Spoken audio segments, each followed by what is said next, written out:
Hi friends, അസ്സലാമു അലൈക്കും. അപ്പം ഞാനിന്നിവിടെ ഉണ്ടാക്കുന്നത് നമുക്ക് ഉച്ചയ്ക്ക് ചോറിൻ്റെ കൂടെയെല്ലാം കഴിക്കാൻ പറ്റുന്ന നല്ല നാടൻ ചക്കക്കുരുവും വെള്ളരിയും കൊണ്ടുള്ള ഒരു അടിപൊളി കറിയാണ് ഞാനിന്നിവിടെ ഉണ്ടാക്കുന്നത്. അപ്പോൾ എൻ്റെ ഈ ചാനൽ ഇനിയും സബ്സ്ക്രൈബ് ചെയ്യാത്തവരുണ്ടെങ്കിൽ ഒന്ന് സബ്സ്ക്രൈബ് ചെയ്യാനും ലൈക്ക് ചെയ്യാനും മറന്നുപോലെ. അപ്പോൾ ഇനി വീഡിയോയിലോട്ട് പോവാം.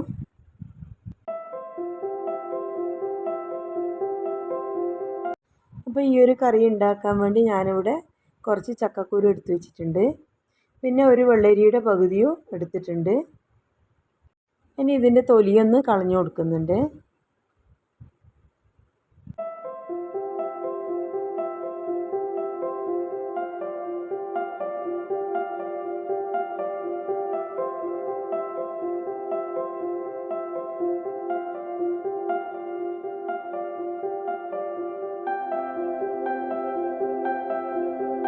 വെള്ളരിൻ്റെയും കുരുവിൻ്റെയും തോല് കളഞ്ഞു കൊടുത്തിട്ടുണ്ട്. ഇനി ഈ കുരു രണ്ടായി മുറിച്ച് കൊടുക്കുന്നുണ്ട്.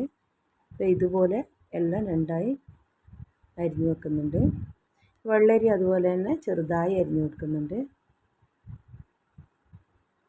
ഇതുപോലെ അരിഞ്ഞു വെച്ചിട്ടുണ്ട്. ഇനി ഇപ്പോൾ ഒരു കുക്കർ ഞാൻ എടുത്ത് വെച്ചിട്ടുണ്ട്. ഇനി ഇതിലേക്ക് കുരുവും വെള്ളരിയും കഴുകിയിട്ട് ഇട്ട് കൊടുക്കുന്നുണ്ട്. ഇനി ഇതിലേക്ക് ഒരു അരക്കഷ്ണം ഉള്ളിയും 2 പച്ചമുളകും ഞാൻ എടുത്ത് വെച്ചിട്ടുണ്ട്. ഇനി അതിലേക്ക് ഇട്ട് കൊടുക്കുന്നുണ്ട്. ഇനി ഒരു 1/4 ടീസ്പൂൺ മുളക് പൊടിയും 1/4 ടീസ്പൂൺ മഞ്ഞൾപ്പൊടിയും ഇതിനാവശ്യത്തിന് ഉപ്പും കൂടി ഞാൻ ഇട്ട് കൊടുക്കുന്നുണ്ട്. ഇനി ഇത് വേവാനാവശ്യമായ വെള്ളവും കൂടി ഒഴിച്ച് കൊടുക്കുന്നുണ്ട്. എന്നിട്ട് അതൊരു 3 വിസിൽ വരുന്നവരെ വേവിച്ചെടുക്കുക.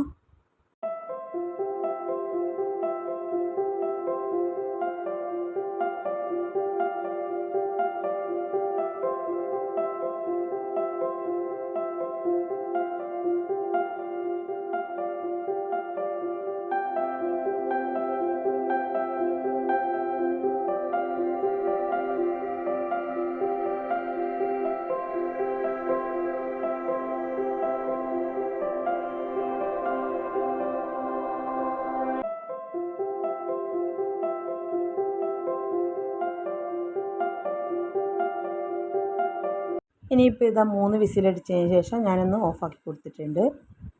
അപ്പോൾ ഇതാ വെള്ളരിയും കുരുവെല്ലാം ആവശ്യത്തിന് വെന്ത് വന്നിട്ടുണ്ട്. ഇനി ഇതിലേക്ക് ഞാൻ 2 തണ്ട് കറിവേപ്പിലയും 2 വറ്റൽമുളകും എടുത്ത് വെച്ചിട്ടുണ്ട്.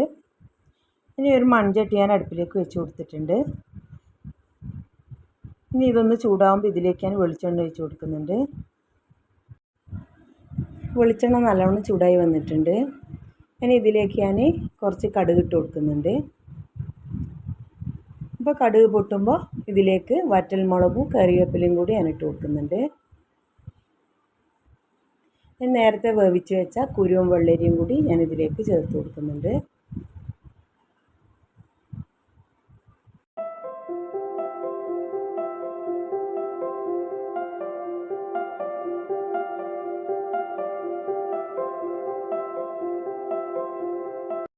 അപ്പോൾ ഇതാ നമ്മളെ നാടൻ ചക്കക്കുരുവും വെള്ളരിയും കൊണ്ടുള്ള നല്ല അടിപൊളി കറി ഇവിടെ റെഡി ആയിട്ടുണ്ട്.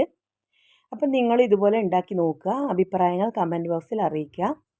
അപ്പം നിങ്ങൾക്ക് ഈ വീഡിയോ ഇഷ്ടപ്പെട്ടിട്ടുണ്ടെങ്കിൽ ഒന്ന് ലൈക്ക് ചെയ്യാനും സബ്സ്ക്രൈബ് ചെയ്യാനും മറന്നുപോലെ. ഇനിയും പുതിയ റെസിപ്പിയുമായി വീണ്ടും കാണാം.